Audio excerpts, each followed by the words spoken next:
Hi friends, welcome to Kavitha's fashion ఫై ఛానల్కి స్వాగతం అండి. అందరూ ఎలా ఉన్నారు? బాగున్నారా? నేనైతే చాలా బాగున్నాను. మీకైతే ఈరోజు అయితే నేను కాలీఫ్లవర్ కర్రీ చేయబోతున్నాను. అది ఏ విధంగా చేయాలో చూపించబోతున్నాను. దానికి కావాల్సిన ఇంగ్రీడియంట్స్: కాలీఫ్లవరు, ఉల్లిగడ్డ ముక్కలు, 2 ఆనియన్స్, 2 పచ్చిమిర్చి, 1 రెమ్మ కరివేపాకు, 2 ఎండుమిర్చి, 1 టమాటో. సింపుల్గా ఈ ఇంగ్రీడియంట్స్తోని మనం కాలీఫ్లవర్ కర్రీ ఏ విధంగా చేసుకోవాలో చూపిస్తాను. చూసేయండి.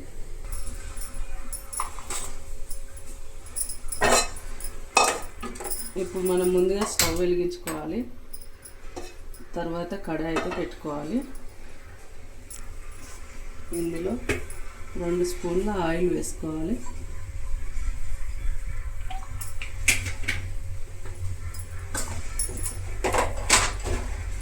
ఇందులో జీలకర్ర వేసుకోవాలి, కొద్దిగా ఆవాలు, 2 ఎండుమిర్చి, కరివేపాకు, 2 పచ్చిమిర్చి చీలకలు. ఇప్పుడు ఇవి కొద్దిగా ఫ్రై కావాలి.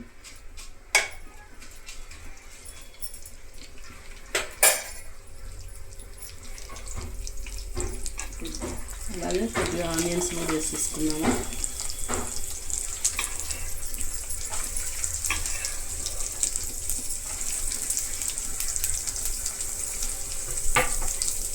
ఇప్పుడు ఇవన్నీ రెడ్గా కలర్ వచ్చేంత వరకు వేగనివ్వాలి.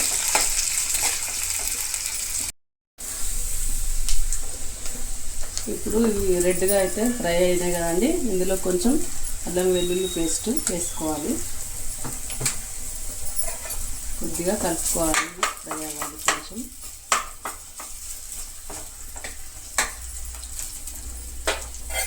కొద్దిగా వేగాక కడిగి పెట్టుకున్న టమాటో ఒకటి,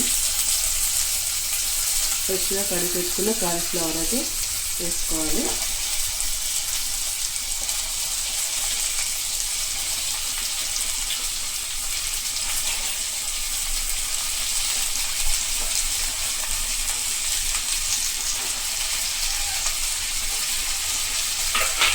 ఇప్పుడు కొద్దిగా కలుపుకోవాలి.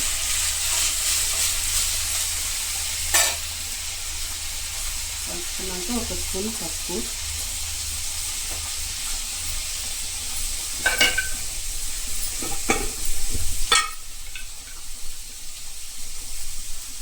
టేస్ట్కి తగ్గ కారం.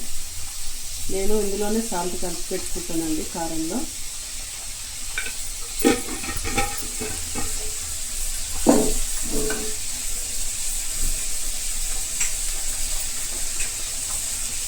ఒక స్పూన్ ధనియాల పౌడరు.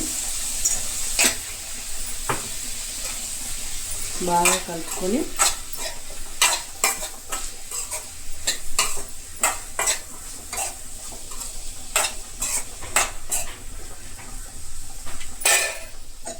ఇందులో అయితే ఇప్పుడు వాటర్ వేసుకోవాలి. ఇప్పుడు ఇది మనకి 20 మినిట్స్ కుక్ అవనివ్వాలి.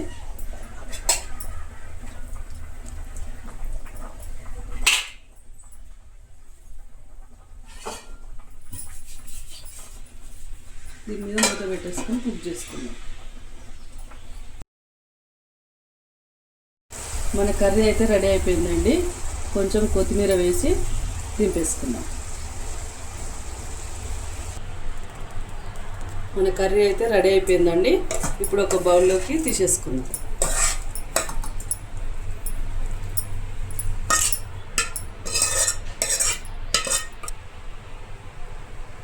ఇప్పుడు మన టేస్టీ కాలీఫ్లవర్ కర్రీ రెడీ. ఇది రైస్లోకి కానీ చపాతీలోకి కానీ సూపర్ టేస్టీగా ఉంటుందండి. నేను చేసినట్టు మీరు కూడా ఒకసారి ట్రై చేయండి. ఇలా ట్రై చేసి చూడండి. టేస్ట్ చాలా బాగుంటుంది. నా కంటెంట్ కనుక మీకు నచ్చినట్లయితే లైక్ చేయండి, షేర్ చేయండి, సబ్స్క్రైబ్ చేసుకోండి. Please subscribe my channel. ఓకేనా అండి? బాయ్ మరి.